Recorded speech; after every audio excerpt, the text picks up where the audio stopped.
Hey everybody, I'm Justin Vierra with the Vierra Group at Guide Real Estate. If you're curious about selling your home and you definitely want to avoid moving twice, then stay tuned.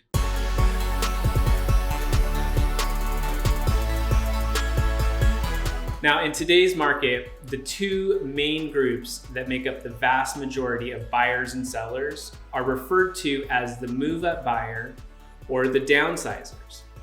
And typically, these groups are both buying and selling a home.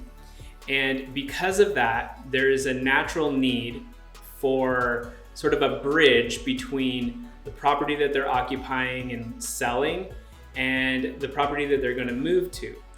And not only is there a physical need for this, but there oftentimes is a financial need where the seller needs the equity after the sale in order to close on the home that they're purchasing. And so because of these both physical and financial needs that the seller has, a tool or a strategy that we employ is referred to as a seller rent back. Now, a seller rent back sounds like they're becoming a tenant, and that is somewhat true. But it does refer to the seller remaining in possession of the home after the close of escrow, for which a cost will be associated.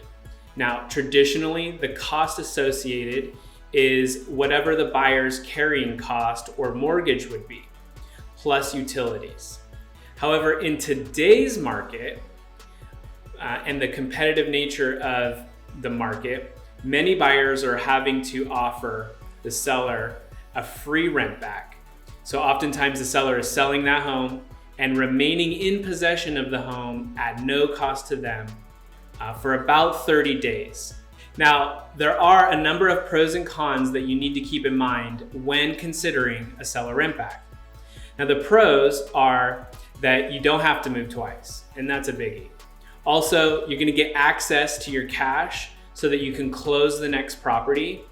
And if the buyer offers it, you may potentially be able to live in the property at no cost for the duration of that rent back, or a portion of that rent back, therefore. Now, the cons, if you're the buyer, you're gonna close on the home and you don't get the keys right away. Also, if you have some repairs and damages while the seller is still occupying the property, you could be responsible for those, similar to an investment property. And lastly, if you should offer for the seller to rent back the property for more than 30 days in California, the seller will now get tenant protection rights. And in a worst case scenario, you could put yourself in a place where you have to go through an eviction process with someone who's not willing to get out of the property early, although that's very rare. Now, I'm Justin Vierra with the Vierra Group at Guide Real Estate. If you have any questions about seller rent back, what it takes to sell your home and buy a home at the same time, or any other real estate related questions on your mind, feel free to reach out to me any way that's convenient to you. Otherwise, I look forward to seeing you on the next video. Take care.